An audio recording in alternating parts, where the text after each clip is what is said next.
All right, welcome everybody. Welcome to your on book show on this Saturday afternoon. It's I'm still here in California, still in my hotel room. So hopefully, this is the last day I'm in California. Tomorrow I'll be on a plane to Puerto Rico. I got my COVID tests. I've got my all my negative tests. They're all ready to leave California into Puerto Rico. So I'm looking forward to that. I really did not want to talk about politics again today, but you just can't escape it, right? It's just everywhere. And, every minute you take your eye off the news is a minute, is stuff is happening constantly, all the time. There's just no stopping it. And of course, yesterday, before I started the show, I commented on this a little bit. Twitter basically banned Donald Trump from posting on it. Facebook has suspended his account at least until he leaves office. Other platforms have also, I guess, suspended Donald Trump from their accounts. And so it is, that's big news. And then after the show yesterday, I went on Twitter talking about what Twitter is doing and what is going on. And I was, I guess I wasn't shocked. I'm not shocked anymore by anything that happens on Twitter, but surprised, a little bit surprised by the extent, by the passion, by the extent of those that would want to nationalize Twitter. So people are talking about, ooh, Twitter is colluding with the government. So what's the solution? The solution is we should have the government take them over. Well, that'll stop the collusion, right?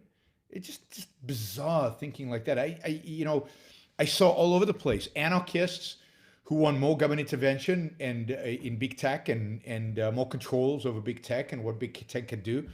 I saw conservatives, libertarians, anarchists, all arguing, anarchists/libertarians, all arguing for more government controls.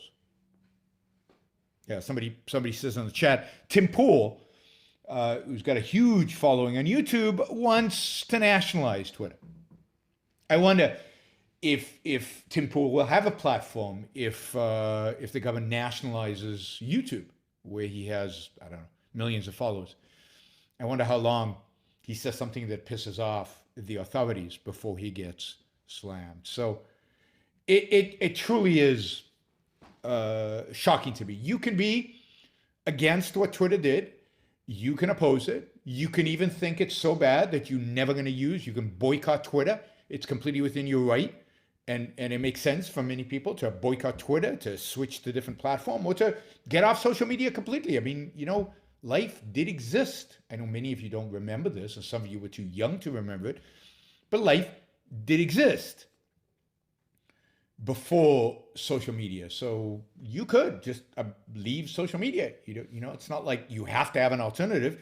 You don't have to have an alternative. The alternative could be to actually socialize with people live, maybe in the post-COVID era, because now it's illegal.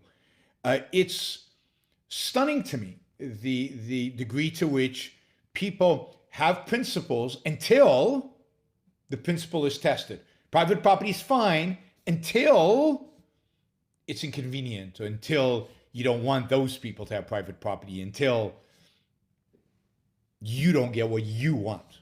Right? So here's the bottom line. I mean, I said this yesterday on the show, and I really mean this. I think this is an important point.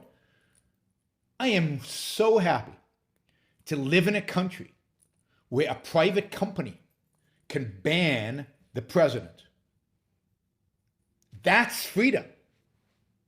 My ability not to have to listen, not to have to give the president a platform on my platform, that's freedom. You couldn't do this in China, because in China, all social media is monitored by the government, so that all that is said in social media has to be okayed with the authorities. And if the president of China wants to release something by social media, God, nobody's going to stop him. If you stop him, you go to jail. In Iran, you can't do that. I suspect that in Russia, if Vladimir Putin wants to say something, you give him a platform. You clear it out. You make it possible for them. So if you want 1984 is what many of you want, what many of you are asking. By forcing Twitter to do the government's bidding, to do your bidding, to do your arbitrary bidding, to deny private people the ability to control what appears on their private platforms. That's 1984.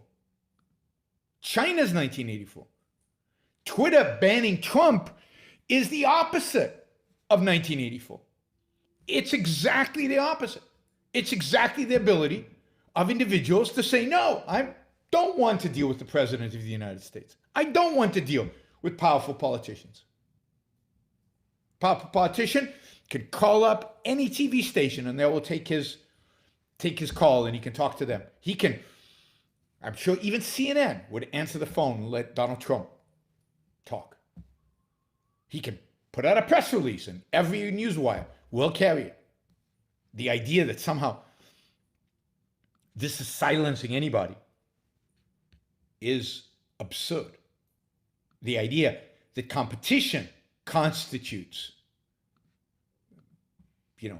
only other, such a narrow view of competition. It's a typical status view of competition. That competition constitutes something, narrower, that all it is other social media platform. No, competition is any means of communication. And there's tons of competition. So I will get to Parler. We'll talk about Parler.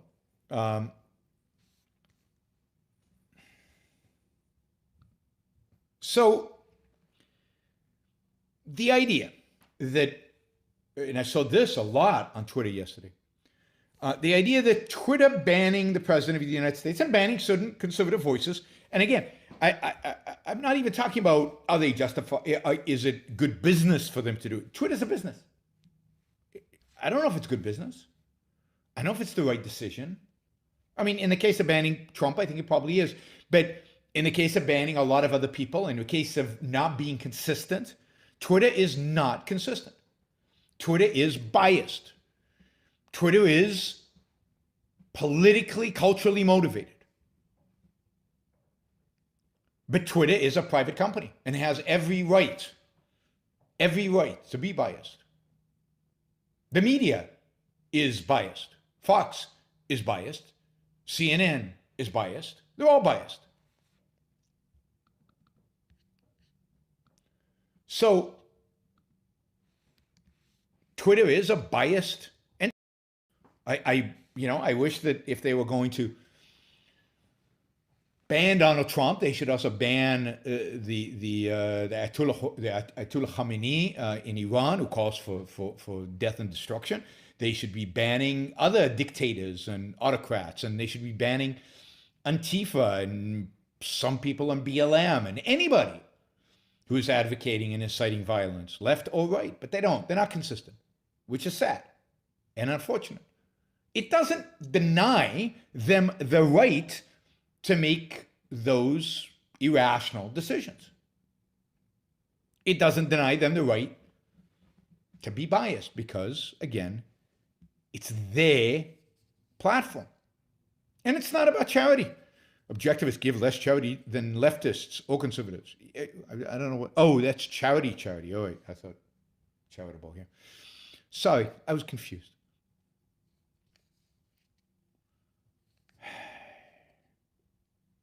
So, these are private companies, private platforms. They created what they have. Somebody worked really hard, somebody hired programmers, raised capital, took the company public. Twitter's not done great public because particularly without Trump, because it's not clear how Twitter makes money. Its advertising platform is not as robust, anywhere near as robust as a Facebook or others. It's got lots of users, but it doesn't make a lot of money. It struggled to try to figure out how to make money. I think banning Trump is going to be problematic for Twitter from a money-making perspective, because a lot of people on Twitter because of Trump. He brought a lot of people to the platform. But that's, again, their decision. But think about the fact that this is private property par excellence, in a sense that somebody made the investment, somebody did the work, somebody created the software, somebody created the platform. It's not a public square. Now, I don't believe in public squares. I don't believe anything's a public square. But okay, you can imagine a public park where the government has planted the trees and planted the lawn, and so it's public. Supposedly we all own it or something, and therefore anybody should be able to say anything they want there. But even that's not true, right? If I stand up and start telling pornographic stories, guess what? The police are going to come and take me away. You can't just say whatever you want, even in a public square. But Twitter is the exact opposite of a public square. Private individuals, private capital, private investors, private workers, private entrepreneurs built, created, made Twitter. It's, I don't know what private property would be. What's your definition, how you would define private property? If Twitter doesn't qualify as private property. Just because a lot of people use something does not make it public, which basically means, Ayn Rand said, public means that nobody owns it. Just because a lot of people use something does not make it that nobody owns something.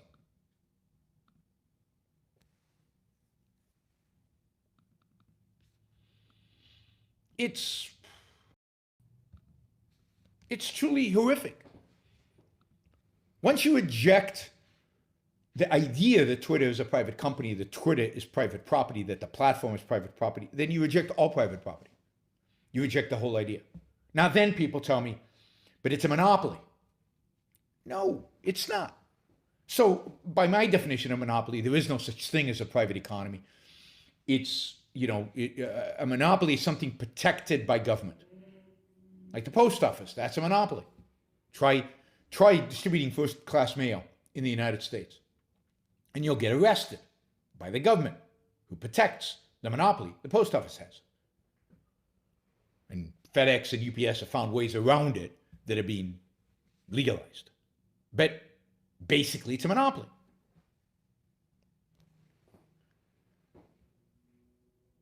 But Twitter's not a monopoly. Twitter has no government protection. If you start a competitor to Twitter, it's not the government that is going to decide whether you survive or not. It's the marketplace. And part of that marketplace are your suppliers and your vendors and the other people with which you deal. And this brings up, I guess, the question of Parler, right? So one of the things that was announced yesterday was that Parler is under attack from Apple and Google, who are threatening, unless Parler meets certain requirements, it's not exactly clear what those requirements are, at least not to me, I'm sure to Parler it is, meets certain requirements,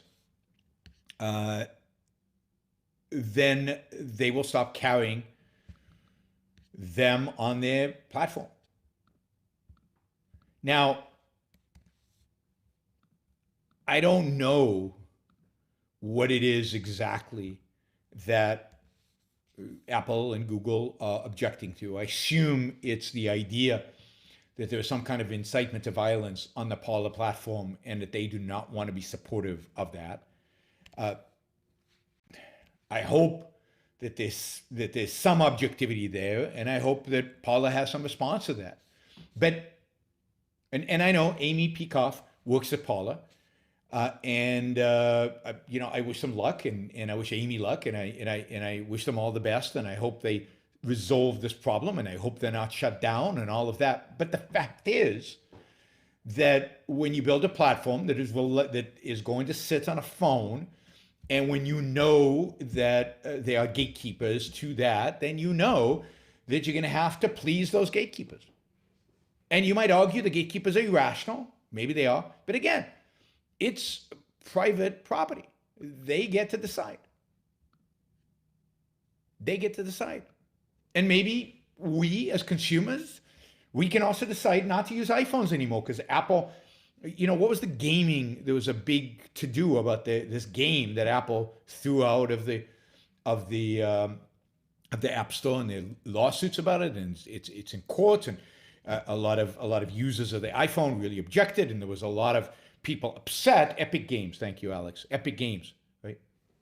Yeah, I mean, you as a user don't have a right to have access to whatever you want, independent of the way your contract with the phone company, with the phone manufacturer is structured. Yeah, Luca brings up the next point I want to make, which is the real, the other challenge to Parler, if they can get around the Google and Apple challenge, or even if they can't, even if they get dumped by them, I guess they could survive as on other platforms or as a web-based service, is the fact that Amazon Web Services has threatened, although last time when I guess Amy was on Tucker last night, when I saw Amy on Tucker, she didn't yet know what Amazon was actually demanding. But Amazon supposedly is threatening taking them off of the cloud, off of their servers, the Amazon service. Again, Paula has a contract with Amazon. I don't know what that contract reads, but it's a private contract. If Amazon violates that contract by getting rid of Paula in contradiction to the contract, then Paula will sue Amazon, and they will go to courts, and they will resolve that in a court system.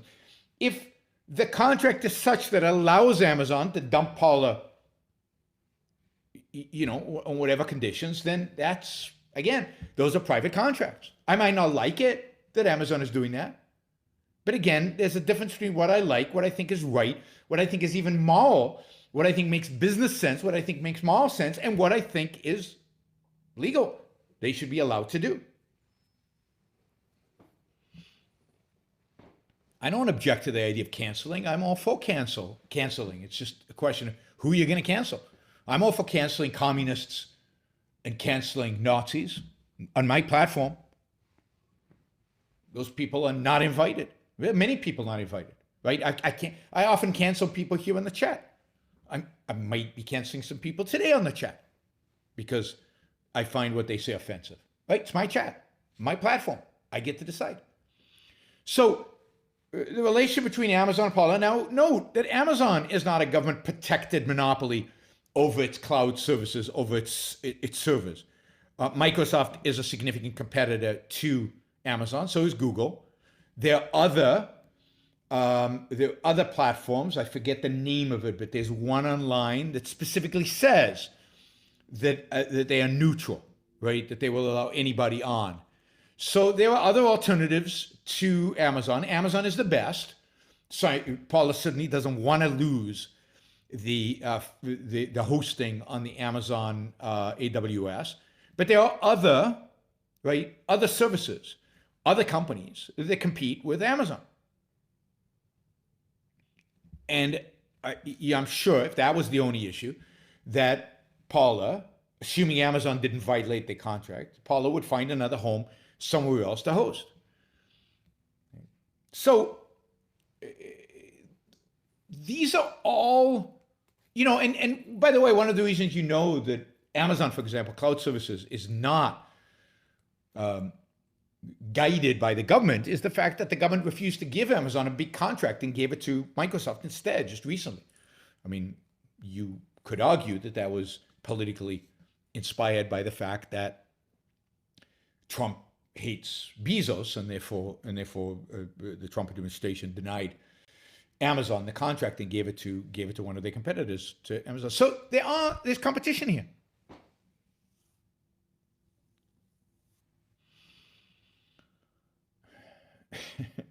Oh, Frank, why are you spreading lies and nonsensical conspiracy theories on my platform? Really, go away if you're going to do that.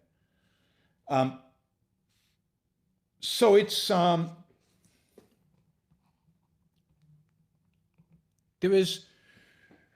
is no monopoly here.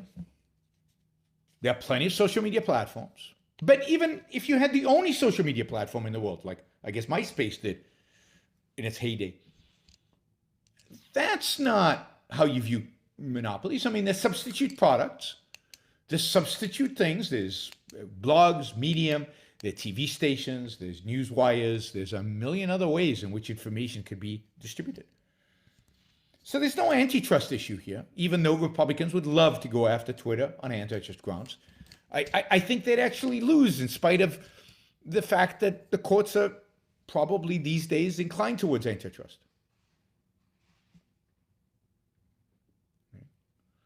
I think they would lose.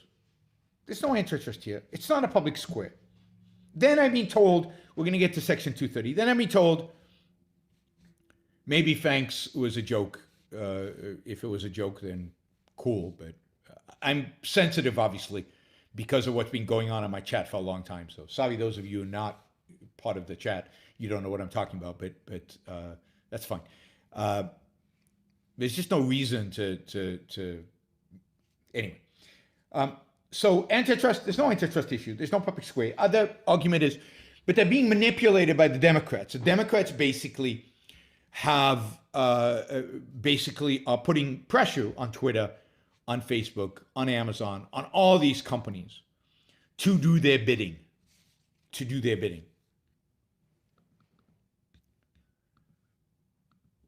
Really? I mean, that's an interesting accusation. It would be really bad if that were the case. But again, bold claims, bold accusations require significant evidence.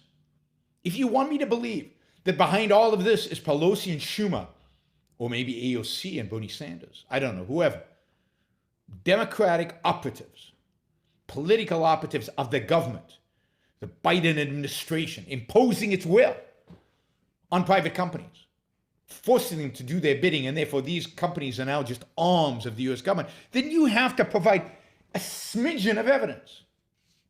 Now people say, oh, but the evidence is that they all acted together. I mean, they all act together because they all think alike. Because they're all leftists. I mean, do we not know that the people that run, and to a large extent the people that inhabit these companies, lean significantly to the left? We know this. And they all think alike. And there's certainly groupthink there. And you can criticize that groupthink. And it would be nice if we saw them thinking for themselves and acting for themselves. But the idea that they are arms of the US government and therefore should be treated as a government entity, again, would destroy free speech. By the way, part of what free speech means is that I do not have to provide you with a platform to speak. That I get to decide what is said in my home. I get to decide what is said under my roof. I get to decide what is said on the platform I built. That's my free speech. But if you're claiming this is not an issue of private companies, these are just arms of the government, then you have to prove it. You have to provide evidence of that. Right? By the way, here I am on this channel, and I will be for the next 4 years, ripping the left to shreds. I did that all summer. I talked about white fragility. I talked about Antifa. We talked about the riots. We talked about defund the police. We ripped all of that to shreds. All of that to shreds. I'm still here, still on YouTube, still on Twitter, still on Facebook. Not a single one of those shows was taken down. I have not been suspended from any platform. Now, who knows? I might be in the future. We'll see. But so far, so good. Free speech gives me the right not to associate with some people. Twitter has every right not to associate with some people. Indeed, it would be a violation of Twitter's free speech to force them.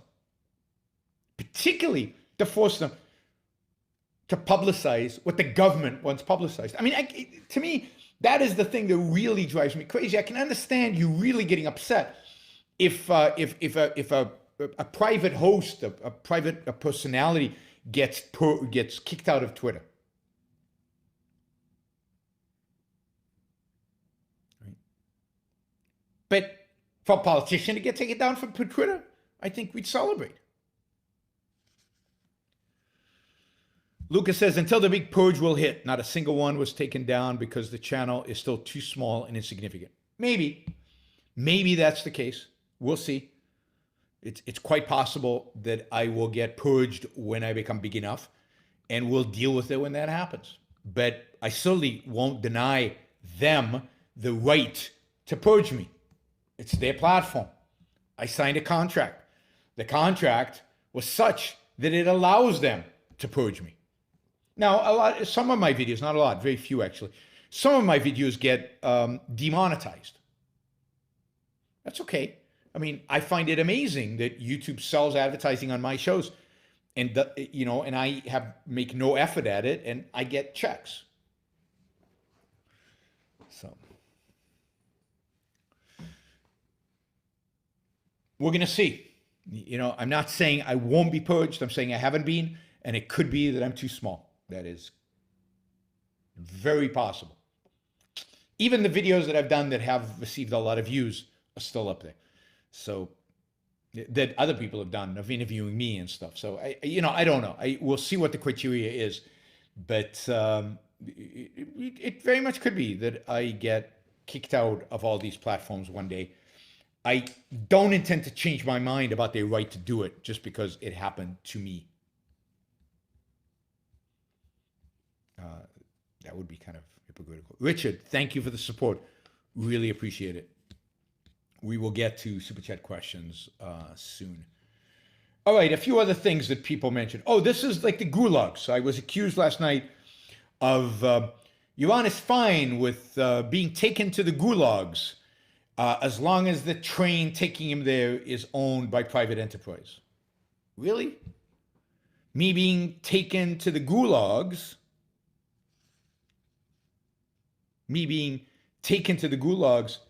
is force being used against me. Me being taken off Twitter is not force being used against me.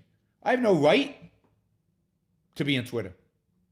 I have a right to go about my life. And if somebody comes and shackles me and forces me onto a train, that's force. To compare the gulags to what Twitter did, again, it's just lazy thinking. It's not thinking at all.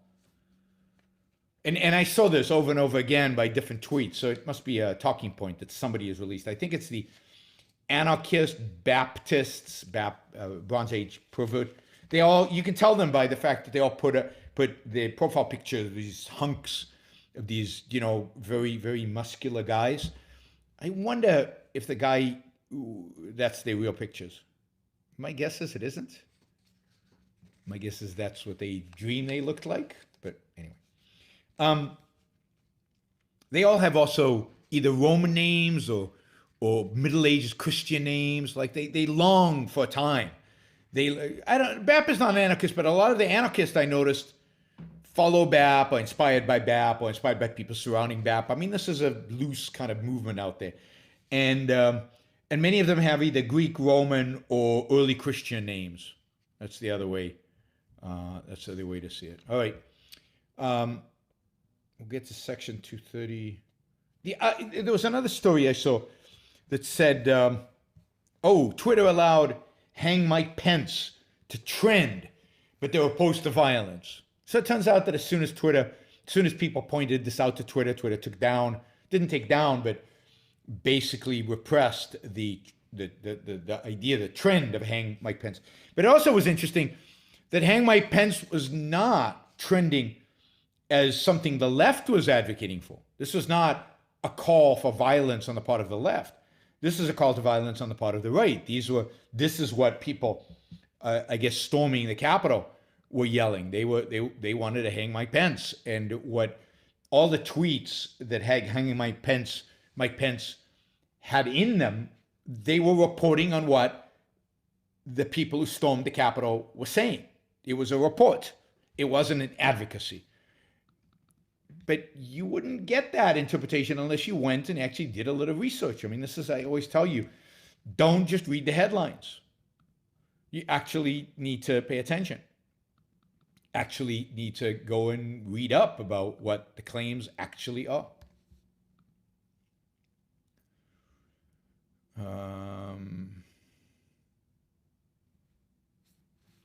No, and at the same time, Twitter has not repressed BLM. It's not repressed Antifa. Did not repress pictures of people doing violence to Trump. They have been horribly inconsistent, and they should be condemned for that. So I have no problem condemning Twitter for their inconsistency, for their allowing the incitement of violence when it is when they support it, I guess, when they think it's okay. So that is criticism that they deserve. Twitter is not run objectively. They're hypocrites. They are, their standards are not objective. Their standards are biased. Their standards are, and they don't have an objective, clear statement in terms of what you can and cannot say, can and cannot do on Twitter. And that's part of why they're in this hot water. It's part of why I think they're going to lose thousands and thousands and thousands of users. And they're going to suffer the economic consequences of having a platform that's not objective. And Facebook is the same way. And part of the challenge here is, and I remember a couple of years ago, Jordan Peterson was going to create his own platform. I don't know whatever happened to that. But one of the challenges Jordan Peterson faced when trying to create his own platform is he realized he needed some standard. And the challenge is, how do you write an objective standard that people can understand, that reflects objectively who you're going to allow to post and who not, and at the same time present yourself as open to everybody? And it's not easy. I mean, I haven't seen what Parler's terms of service are and whether they have an objective, clear, unequivocal statement about what those terms are. Maybe they do. But again, people are going to leave Twitter because Twitter is inconsistent. Twitter is doing a terrible job. Right? Lucas says he's planning on leaving Twitter and Facebook by February 1. Good. I just hope you're not doing it because they banned Donald Trump. That doesn't seem like a good reason. It's all the other people or the fact that they haven't banned all these other people that really would upset me. Somebody says I can always talk to Amy. Yeah, I haven't talked to Amy in a while, so at some point we'll catch up and we'll figure out what exactly is going on with Parler. We will see. All right, I want to talk about Section 230, and I think I had a question right at the top, again, about Amy and Parler, who oppose Section 230. Thoughts? Do you know her full position and reasoning? No, I mean, I've only seen bits of her comments on Section 230. I didn't find it convincing, so I disagree with Amy on Section 230. I think Section 230 is good law. I see no problems with it. I really don't. I read up on it, and I thought I'd spend a little time giving you a little bit of the history, because I'd read up a little bit more on it this morning, and give you a little bit more of the history of 230 and why it came about. But I think it was developed for a right reason. It constitutes, I think it constitutes good law for a change. It's rare for Congress to pass good law. It was part of a big telecommunications re-regulation or changes of regulatory policy with regard to telecommunications that passed in 1996. And this was part of that bill. Generally a bill that I think did more good than harm, but could have been a lot better. But this provision, I think, is a good provision. I don't think we'd have the internet today without something like it. So generally, I'm in support of it. Let me just see what happened. Oh, there it is. Okay. I lost the chat for a minute. It disappeared on me. So let's see. Why did Section 230 come about? So here's, and I'm going to read from an article called "What's in a Name" quite a bit if you're talking about Section 230 It's on a website called lawfareblog.com, lawfare, F-A-R-E, blog.com, all one word.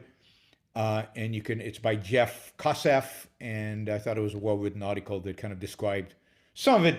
I don't think was that essential, but it was interesting.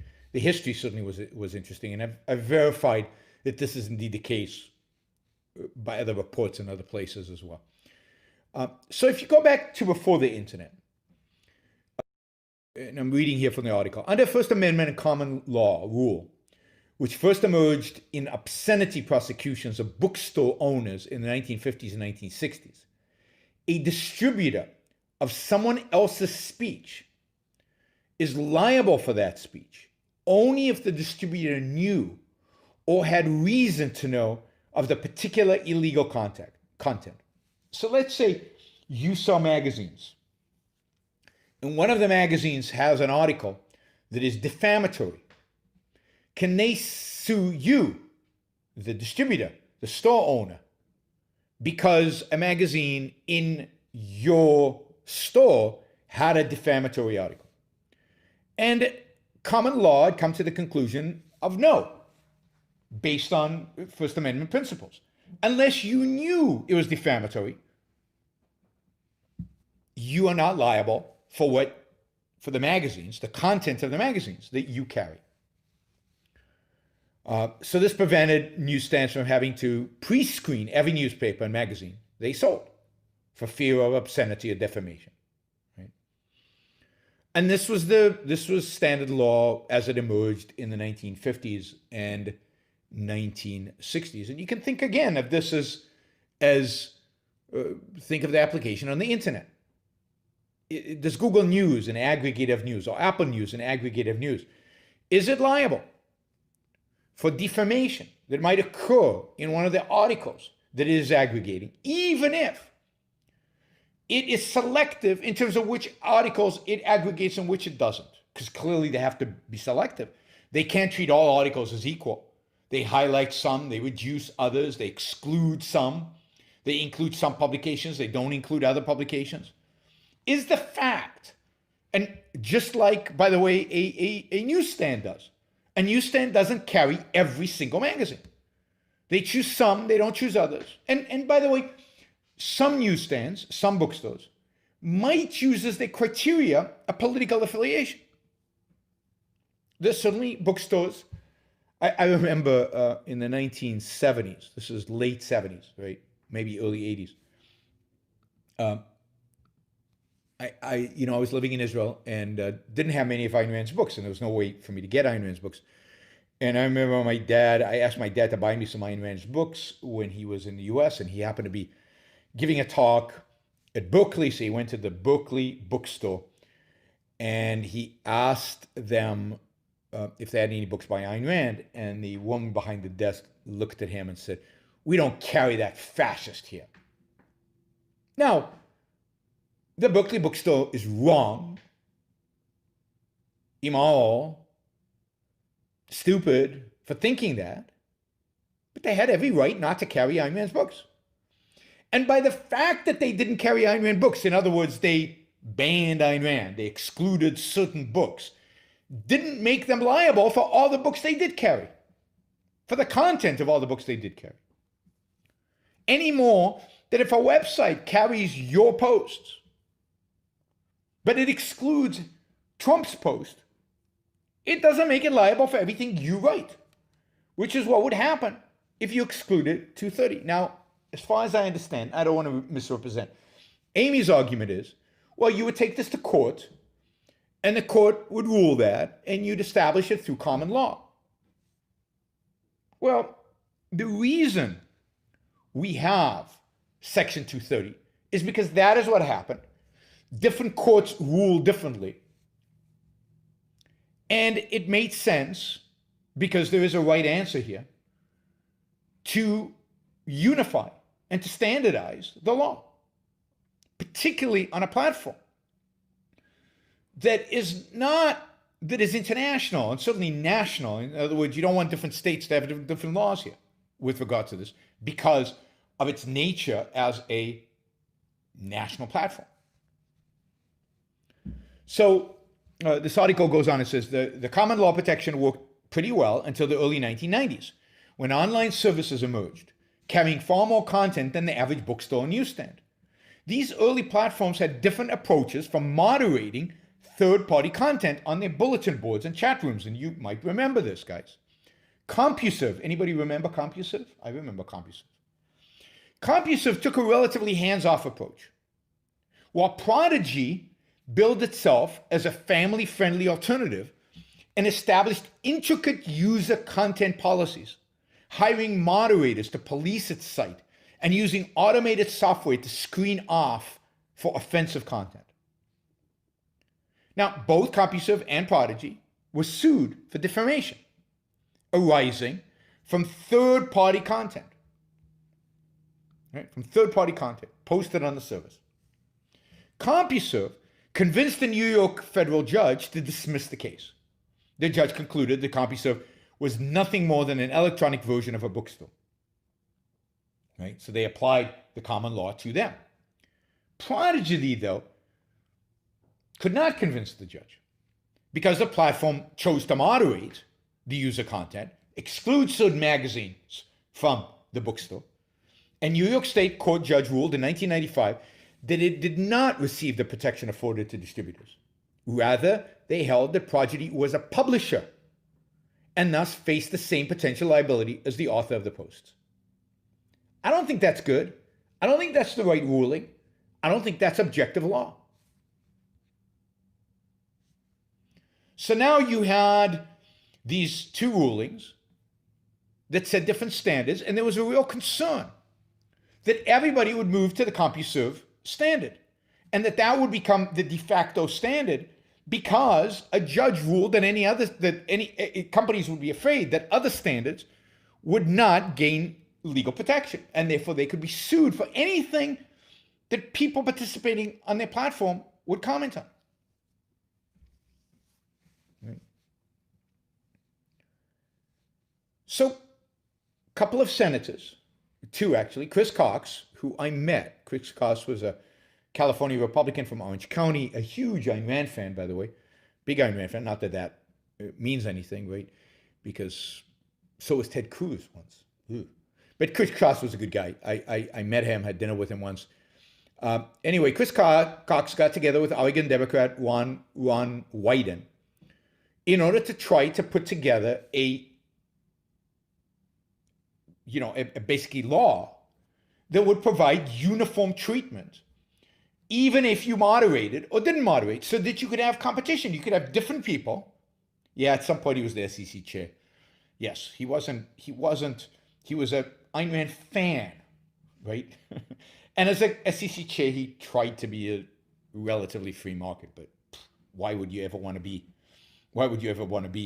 SEC chair? Anyway, they tried to create a uniform platform that is now called Section 230 of the Communication Decency Act, right? Which is not the right name. Originally was supposed to be called, the Internet Freedom and Family Empowerment Act, with the idea of allowing the internet to be free of all these prosecutions for defamation, make them so that they're not liable for everything everybody posts.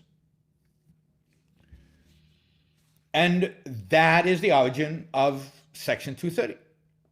Now, the bill has two provisions. The first, which is the one everybody talks about.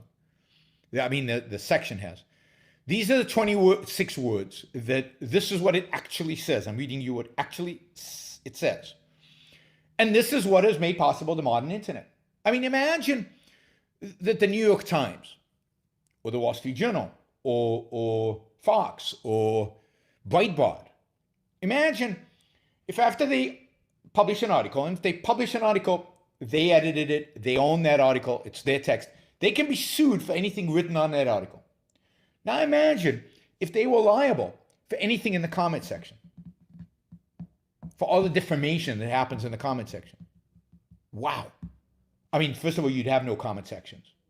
And imagine the amount of lawsuits. Imagine what would happen. You've seen comment sections. You know what happens. Imagine if I was liable for everything you say in the chat. I mean, just imagine the kind of lawsuits, imagine the mayhem, imagine the how much this would have held back the development of the internet. But here are the 26 words that matter. Section 230. Right?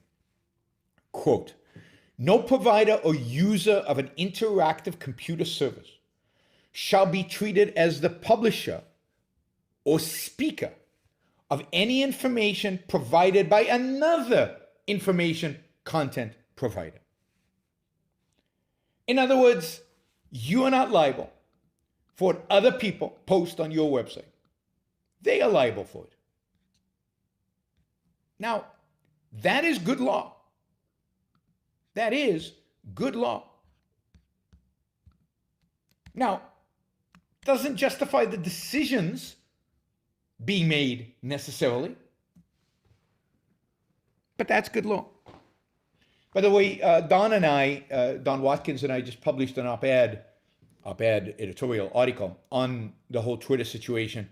It's on Don Watkins' Medium account. So it's on Don's Medium account. I've also posted on my Facebook accounts, on my Twitter account. So I encourage you to go read it. If you like it, please share it. Even if you don't like it, you should share it because it should open up debate. But please go engage with it, read it, comment on it, because you know what? If you comment on it, I don't get sued, even if you defame somebody. But don't defame people, you know, because you might get sued, and it's just wrong to defame people. So please go and use it. I think you'll see more of Don and I writing stuff together in the weeks, months, years to come. So more on our secret project later or some other time. All right, so that's it. That's the thing. What does anybody object to? No provider or user of an interactive computer service shall be treated as a publisher or speaker of any information provided by another information content provider. Allows for comments, allows for social media, allows for sharing. Imagine if you were liable.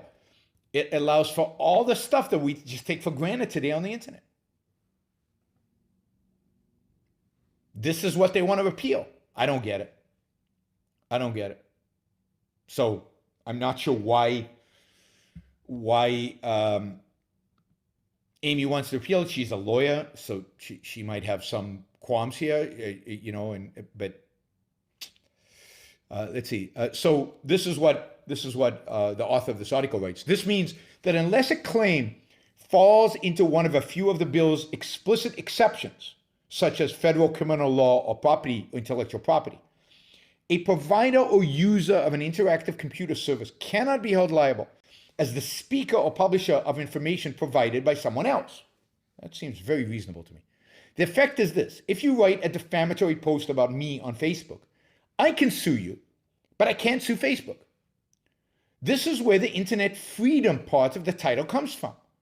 Cox and Wyden recognized that the internet had great commercial potential. Remember, this is 1996.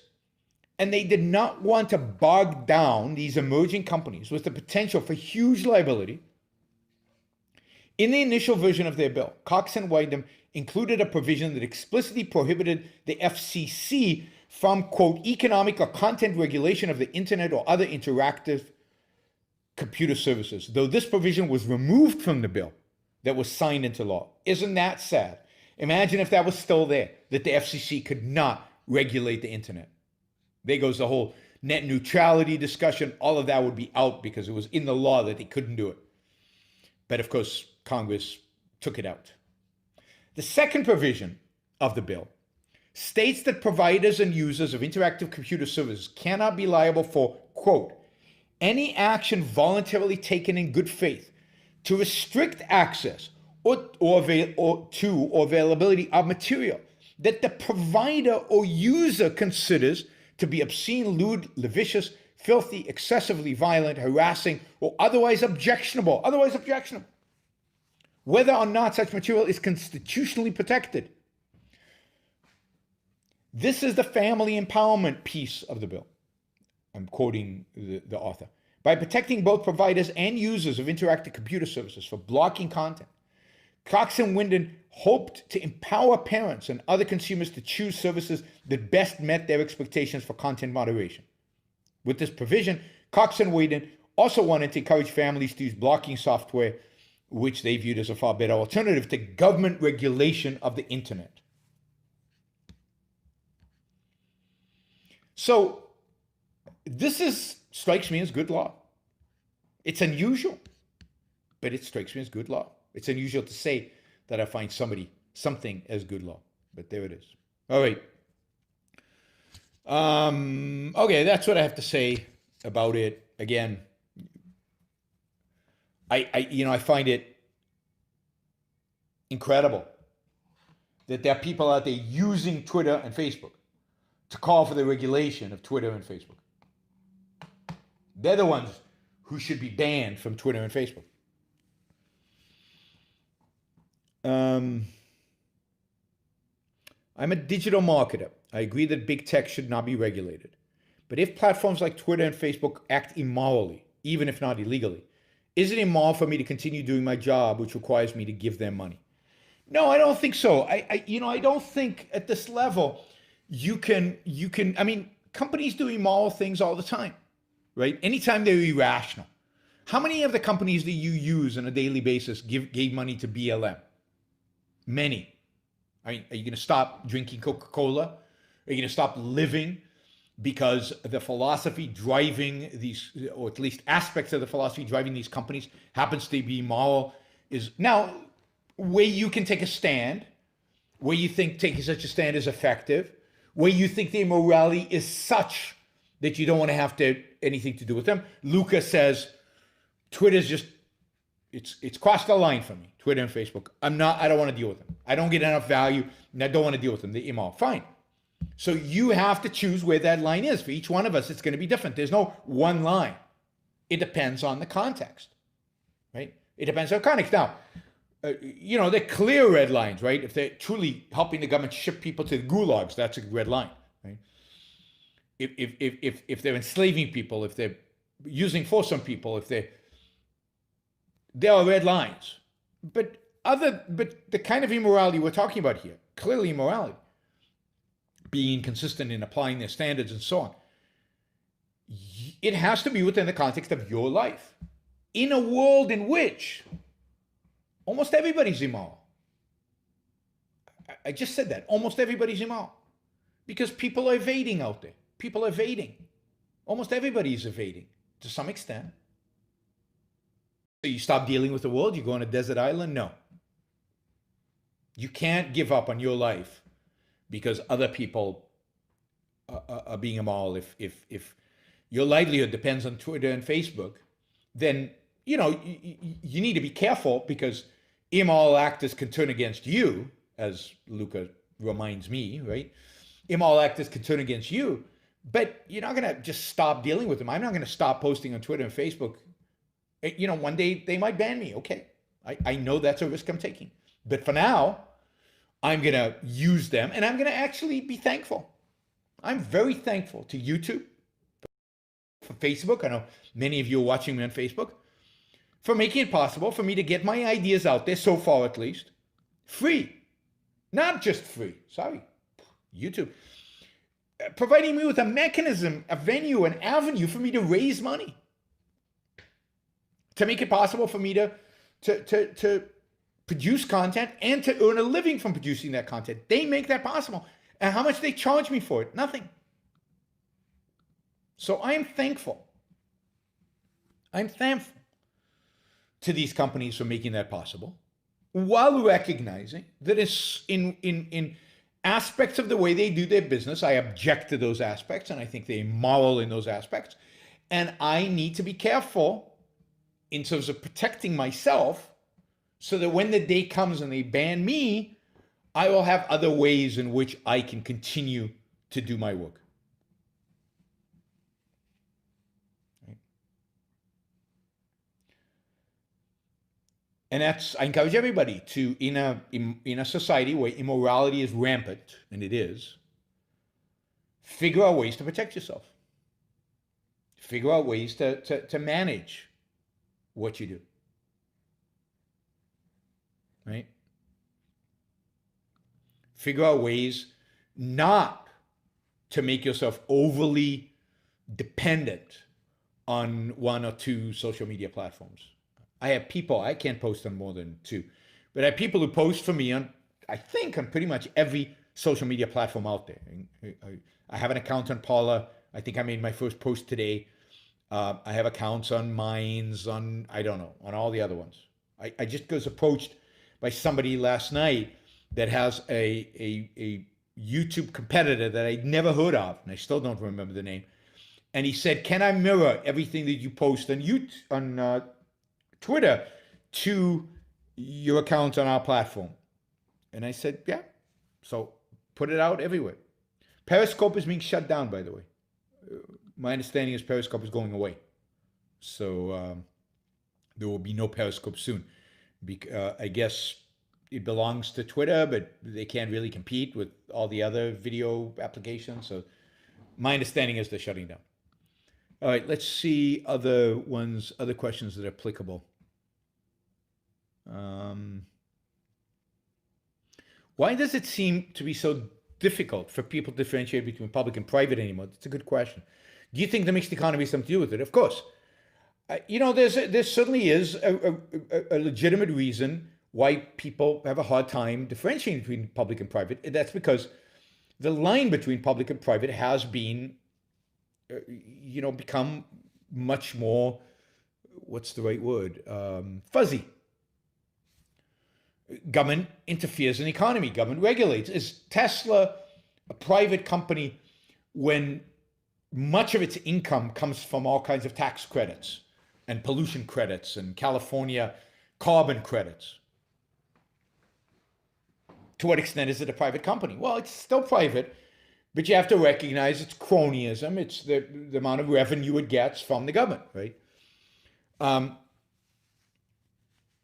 And with all these companies, the more the government interferes, the more we have a mixed economy, the more interaction there is, the more there are public-private partnerships, the more blurred the distinction becomes. Thank you, Stephanie, for the word.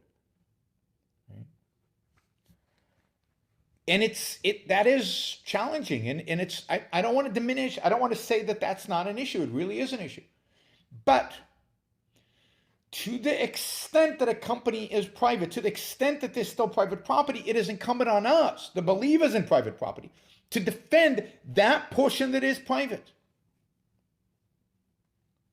In spite of the fact that Tesla gets money from the government, I still don't want the government regulating Tesla. I'd also fight for the government stopping giving them money. But I don't say, well, the government's giving them money, so therefore they should regulate them. No, that's how you create layers and layers and layers and layers, and soon it's gone. By the way, a number of conservatives and libertarians last night on Twitter were advocating for nationalizing Twitter. Nationalizing Twitter. I guess it's part of the campaign to save God, or Trump, I guess, where all principles go out the window if Trump is involved. So yes, the mixed economy is responsible for many of the evils we have today. It's responsible to a large extent for the alienation that we see among working class people.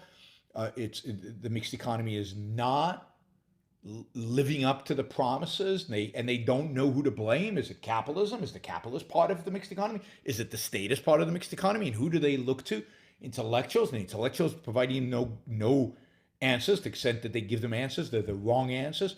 So it's this mixed economy. This is bound, and Ayn Rand talks about this. It's bound to create pressure groups, because we're all fighting over the favors of government. So we create pressure groups, and then beyond the pressure groups, we now therefore form tribes, larger pressure groups, in order to grab a piece of what it is. But the mixed economy is why we have such a hard time differentiating. There is an issue that everybody, even people on the right, I don't know why even, but people on the right have with antitrust. And then the other issue, so that's one, One is the mixed economy. But the other aspect of the mixed economy that's relevant here is because of the mixed economy, everything becomes political. So, for example, one of the reasons people think that Twitter is just doing the bidding of the Biden administration. Here's the most credible story you could tell about this. Here's the story that I can imagine, right? Biden calls up the CEO of Twitter and says, "Look, buddy, I'm going to be president in a few days. We could easily, in Congress, pass a law that destroys your business model. We could repeal 230, or we could change 230 in a way that was not friendly to Twitter. We could destroy you. So, what I want is you to kick Donald Trump off, and then we'll leave you alone."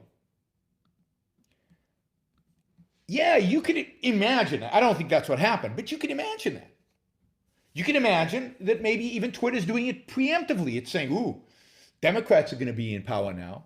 We don't want Democrats to be our enemy. One way for us to make sure that Democrats are not our enemy is to kick off Donald Trump. Now, and of course they'd flip if the Republicans won. Although a Republican's going to win ever again, given the complete splintering of the party that Trump has caused. That's caused by the mixed economy. If the government had no power over Twitter, nobody would suspect that Twitter was doing this in order to appease the government. So all of these issues are a consequence of mixed economy, too much government intervention, government power over private businesses. People don't understand the time frame for competition to eliminate bad actors. This was true for Standard Oil and true for Twitter. I went in my way now like children. Yeah, but they also don't understand deeper than that. They don't understand that there's always competition and that the seeming monopolist acts like a good seeming monopolist, certainly like Standard Oil, acts as if there's competition even if you can't see the competition, because they know that it will come about if they don't act well. So Standard Oil always lowered prices and increased quality because they knew that if they didn't, there would be competition. People don't understand that. They're not interested in the facts. The same is true today. There's plenty of competition right now for Twitter, including, again, alternative sources, non-social media sources for information. But people don't think in terms of competition that way. They think, 200 and whatever characters, only Twitter does that. And therefore, it has no competition. They have very narrow views of what competition constitutes competition. Yeah, Derek says, Biden doesn't need to call Twitter. All the employees are Democrats, all the media and big tech on the same side. That's true, they are. What are you going to do about it? If you don't agree with Democrats, start companies. Become entrepreneurs. Why are Democrats dominating these companies? But there's nothing you can do against that, against the fact that Silicon Valley entrepreneurs tend to be Democrats. Other than try to understand why the most productive people in our society today, the most entrepreneurial people in our society today, and some of the smartest people in our society today are Democrats. That's a question we need to ask ourselves. And that's the question that needs to be answered. Instead of whining and complaining and let's figure out why those people become Democrats so we can convince them not to be.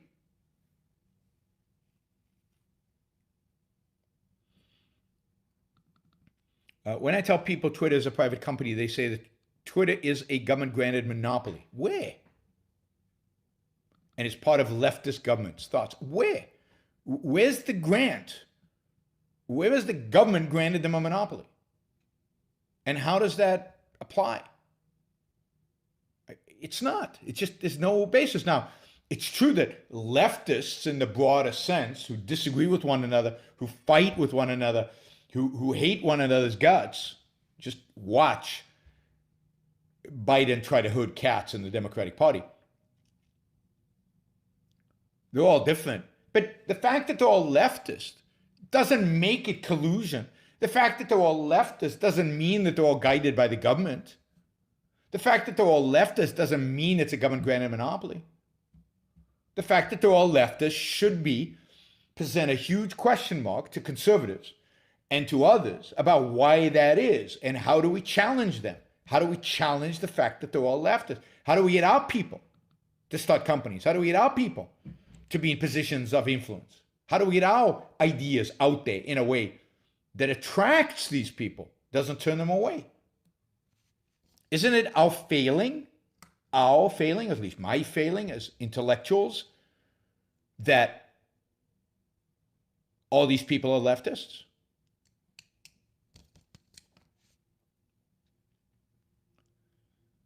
If I just, okay, we'll get to that. Since you are for Twitter deplatforming its destroyers, are you calling for them to deplatform Burning and AOC? Sure. I mean, if Bernie and AOC call for regulation of Twitter, if Bernie and AOC call for doing away with 230, I'm not deplatforming the destroyers in a broader sense, that is advocating for political ideas that ultimately will destroy Twitter. That is everybody. Then they'll have to deplatform everybody. They'd have to deplatform Bernie and AOC, and they'd have to deplatform Ted Cruz, because Ted Cruz is calling for antitrust regulations and stuff, and they'd have to deplatform almost everybody on the platform. But when people go on Twitter and use Twitter explicitly to attack Twitter, I am for deplatforming them. But people holding ideas that ultimately will lead to the death of Twitter, they'd have to deplatform all Republicans and all Democrats, 90% of the population. Hope you're doing well in isolation in the current political moral craziness. Isolation has ended. I tested negative on every single. I've done so many tests, and my nose it feels like it's constantly got one of those things stuffed up it because I almost every day get one of these. It's ridiculous. Anyway, I got a negative PCR test. I got a negative antigen test. I do not have COVID. So I am no longer in isolation, but thank you. What's your pro and cons on a condo versus house in a city I'm looking to buy? Oh my God. Let me just check to see. I'll get back to that one, because let me just do these other political ones, these other Twitter related ones. What if AT&T, Comcast, and Verizon decided to block users from accessing a certain website? Is the internet in itself a public square? No.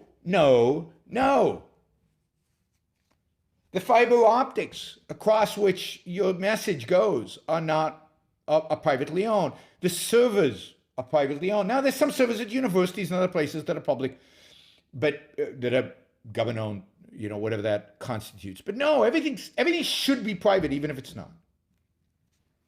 And no, I mean, you can view it that way.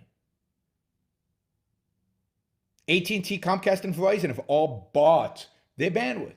They buy the what do you call it?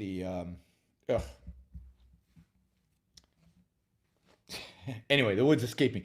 But they bought. They own. I think they own. I think these are being auctioned off and not just leased from the government. But the lease from the government is wrong. The spectrum. Thank you, Michael.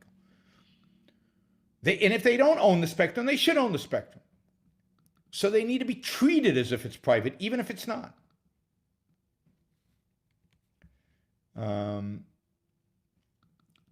Listening to Capitol rioters, they seem malevolent, but low intelligent and naive. Morally, are Trump, Giuliani, Trump Jr., etc., more responsible for the riot? Yeah, of course they're responsible for the riot. Certainly. Didn't you hear Giuliani basically tell them that it needs to come to, basically violence? I can't remember the exact term he used. But yeah, and Trump Jr., I mean, the whole idea of telling these people over and over again a lie, something all these guys know is a lie. The election was stolen from you. Force was used against you. Is setting this up, because what's the only way to deal with force? with force.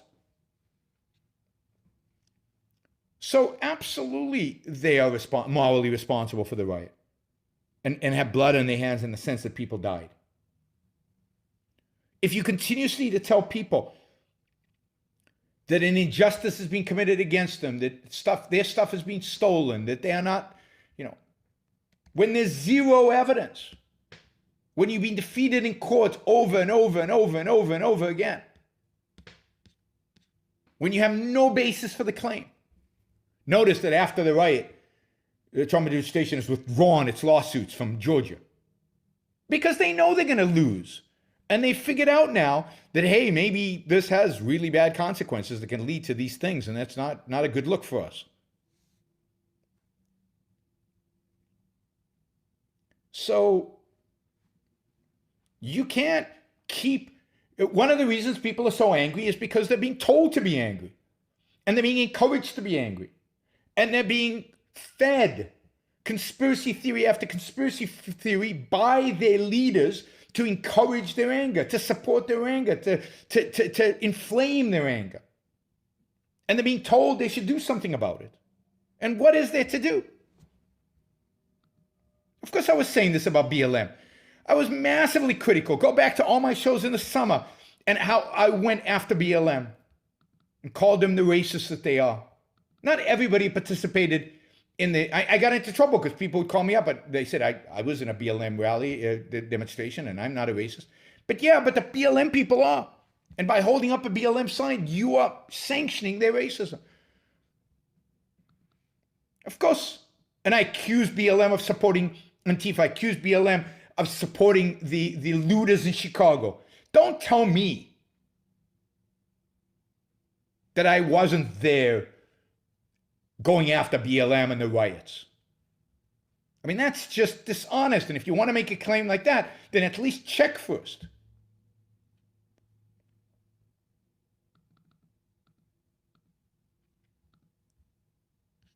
All my videos are public.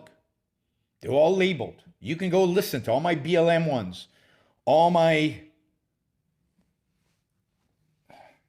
white fragility videos, all my attacking what happened during the summer and the riots and the looting.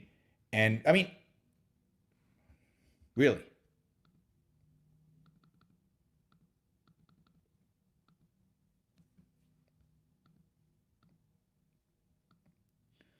Let's see. Yeah, so I do think the Capitol riots are malevolent. They're angry. Many of them are unthinking. They're just thugs. They're thugs. They're no better than the thugs that looted and rioted during the summer. It's the same kind of mentality. The one difference is that this was a direct attack on the institutions of government. This was a direct attempt to try to stop a vote, a legal vote, to provide the final legal sanction to Joe Biden becoming president. This was, in that sense, an attempted coup. Now, I think that's overstating the case because they were so weak and pathetic and silly and what a pathetic coup, right, attempt. But that's the goal. That's what they were trying to achieve, at least some of them.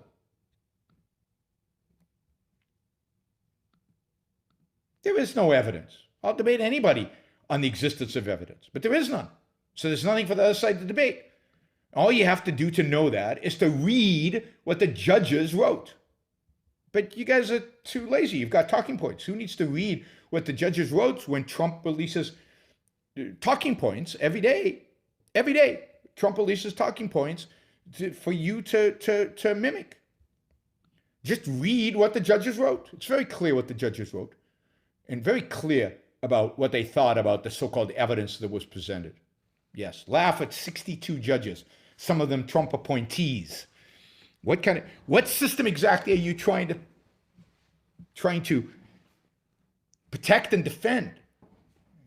Yeah. Well, I mean, I've been talking about the mindlessness that Trump brings out in people for 5 years, and the last few weeks have been the most dramatic expression of that I've ever seen since the election. I mean, God, Maybe the first few weeks you could, okay, maybe there's something here. But at some point, respect for the truth, respect for evidence, respect for facts, respect for reality goes out the window, and the mindlessness is just, all right. I've looked at the statistical evidence. All of the so-called statistical evidence have been refuted. It's all been explained. There is no statistical evidence, as far as I can tell, and I've looked at it, and I know, as I've said before, I know something about stats, that would suggest that there was systemic fraud here. Of course there's fraud. There's always fraud. But systemic fraud that would actually change an election, there's zero evidence to suggest that, and the statistics are the last indications. It's all been refuted. Every single one of those claims has been refuted by people who actually know stats versus people who don't know how to do the stats. All right. Let's see. All right, let's take these from the top then. Here's one. What do you say to those who say the election lawsuits were dismissed on procedural grounds, standings are not heard? I'd say that some of them were and some of them will not. Again, they cherry pick. So some of them were dismissed on procedural grounds. Now it's interesting, 62 losses. If you're a lawyer and you submit lawsuit after lawsuit after lawsuit and they're all dismissed on procedural grounds, at the very least, doesn't that suggest that you're a bad lawyer? Why isn't anybody condemning Trump's legal team as being pathetic or worse than pathetic? Or all these other lawyers who've been submitting lawsuits as pathetic because all their lawsuits have been dismissed on procedural grounds. You think you get the procedure right. So that's one. Second, there have been a number of lawsuits that were not dismissed on procedural grounds. They were dismissed on the basis of the evidence and the arguments presented. There's the big case in Pennsylvania, which an appellate judge wrote the case for, and a judge that was appointed by Trump, a Republican, who wrote the case for, who just went after the lawyers of Trump, basically saying there's no evidence here, this is completely arbitrary, and you're asking for remedies that are way out of proportion of anything that you might be suggesting here. And then there was a three-panel appellate court, both in Wisconsin and in Pennsylvania. All three Republicans wrote another scathing report. So it's just not true that all the lawsuits, and even the one in the Supreme Court, that went to the Supreme Court, the Texas one, it went to the Supreme Court, and the Supreme Court denied because Texas didn't have standing. Thomas and Alito wanted to take the case because they believe that anytime a state sues another state, the Supreme Court should hear it. But even they said, when they said they would take the case, they said they would not grant the injunction, that the injunction was invalid, that they would not reverse the election. Now, Sidney Powell is full of it, and Sidney Powell is now being sued by Dominion, and that's great. She'll get her day in court. She'll get to present all her evidence in her defamation lawsuit, and she will be able to present the evidence, and Dominion will present their evidence, and you guys will all see. We'll see. It's great. We'll have it out there. Okay. Do leftists not give to charity as much as conservatives because they have a more zero-sum view of the world, or they're just more narcissistic and cold? I don't know. And I wonder if this is still true, right? So I wonder if this is still true in the age of, if you define Bill Gates as a leftist and Zuckerberg as a leftist and all these guys as leftists, they give massive amounts of money to charity. So I wonder if that idea that leftists don't give to charity is still true. But it also is true that the left believes that the government should do the charity. And there is a sense in which they are narcissistic and cold, but there's also a sense in which they think that's the job of government. It's not, I don't want private enterprise to be doing charity. I think that's just bad and evil and wrong. So, you'd first have to figure out, is it truth? Is it true that that's the case? I don't think they, at least the ones that have money, that have earned the money, that are on the left, I don't think are zero sum. Maybe, but I don't think they really hold that. I'll think about the charity thing and maybe see if there are any stats on it.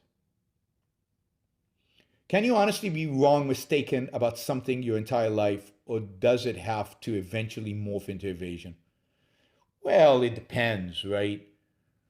It depends on what the thing is, right? So you can live in the 13th century and believe the earth is flat and never evade, but that's your entire experience. And so it depends on what the magnitude of the mistake is, and whether the evidence is in front of you, whether the evidence arrives. So it depends on what it is. I'd say it would be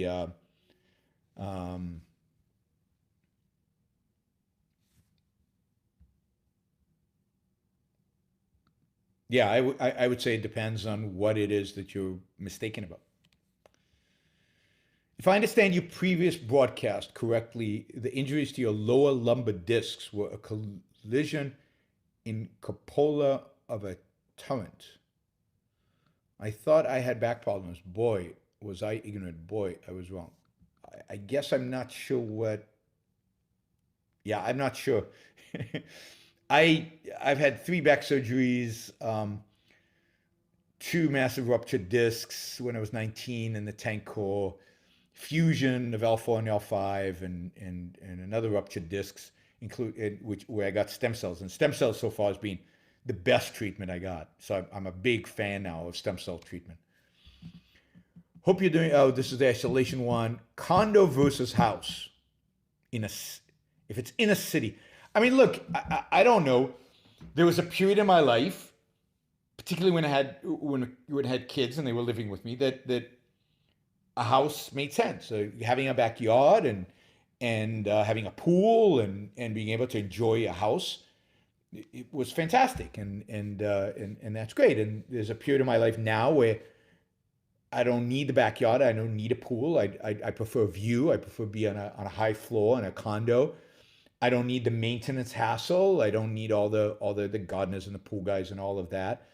And a roof and a leaky roof. I'd much rather live in a condominium with where everything is taken care of. So I think it's but on the other hand, I never grew up. The first house I ever lived in, not ever owned. The first house I ever lived in, I was 32 years old when I moved into the first house I ever lived in. So I grew up in condos, right? I grew up in apartments. So I like condo. Right now, for where I am in life, I'm a condo person. I just sold my house and moving into a condo. But it really depends on your values and what you're looking for and why you're doing it and all of that. What is the path from skepticism to nihilism? I mean, skepticism is the idea that I don't know, can't tell what the truth is, can't know with certainty anything, who knows. That leads to, I think, generally low self-esteem. I think it generally leads to if you take your skepticism seriously, it leads to fear, because you don't know. You don't know what's going to happen with reality. You don't know what's going to happen with the world out there. You don't know what's going to happen. You cause and effect. Who knows? And that leads to fear, and I think skepticism doesn't necessarily lead to nihilism, but it can.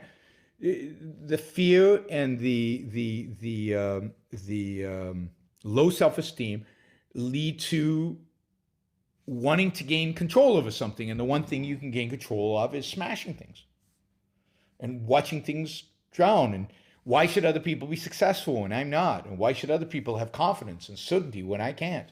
So I hate other people for having the confidence, for having the self-esteem, for having the certainty, for having the ability, for producing stuff, for making stuff, for doing stuff. I think that's one path. How has Elon Musk become the richest person in the world? Basically, because Tesla's stock is through the roof. Now, is he more productive than Jeff Bezos? Well, it depends what you mean by productive. I mean, clearly he's genius and he's done a lot of different things, but I don't think he's more productive in the sense of providing more value than Jeff Bezos. I think the reason is that right now there is a bubble in Tesla stock. People are overestimating the value of Tesla. And as a consequence of overestimating the value of Tesla, they've made Elon Musk owns a big chunk of Tesla. I don't know how much, but he owns a big chunk of Tesla. I think Jeff Bezos owns a smaller portion of Amazon. And given the valuation that they've given Tesla, Elon Musk became the richest man in the world. Is that sustainable? I doubt it. I would not be buying Tesla right now, but then you shouldn't listen to my investment advice. I wouldn't have bought Tesla a year ago. So Elon Musk is clearly a genius. He's clearly amazingly productive. The stuff he's done is stunning. But is Tesla worth the market value that it has? I doubt it. Whatever margins Tesla have, they're going to have lower margins in the future. They're going to have massive competition on electric cars. We just heard that Apple is in negotiations, I guess, with Hyundai to develop their own car. We know that GM and lots of other companies are trying to develop electric cars. Ultimately, the margins on Teslas are going to be driven down. And when that happens, how do you justify Tesla being more valuable than, I think, all the auto companies in the United States combined? It just doesn't make any sense. The core technology of Tesla is not that revolutionary. There are other companies that are doing battery technology that are ahead. In terms of, from what I hear, the technology that is used for the self-driving part is actually behind the curve in terms of what's available out there or what is being developed out there. The people which have, so I don't know. I mean, my assessment, based on very partial information, not as an expert, is while Tesla is a game changer in terms of elevating electric cars, of course, with the help of government, to where they are, to where other people are investing in them, to where they are part of the culture. I doubt very, very, very much that they're worth what they're worth right now, and that Elon Musk will remain as rich as he is right now. That would be my assessment for what it's worth. All right, I think that's it in terms of Super Chat, which is fine. We've gone an hour and a half. Thank you, everybody. I hope you are not overly consumed, constantly consumed just by the politics of what's going on. Take a break, enjoy some music, go watch a movie, do something fun. Don't let Twitter, Facebook, and politics dominate your life. There's far more to life. Life is too short to let all these negative things dominate. We will be talking, hopefully, about more positive things soon. All right, before you leave, I know a lot of you are here. Before you leave, please like the show, give it a thumbs up. The likes, there are over 200 people on the show, probably 500 people have watched it, only 129 likes. Be nice if that was over 200 before you all leave. So please like the show before you leave, share the show, and of course you can support the On Book show. Please do so. Value for value, trade a principle. It inspires me. I think it should inspire you. Please go to youronbookshow.com/support, or to Patreon, or to Subscribestar, or to Locals. And please support the On Book show.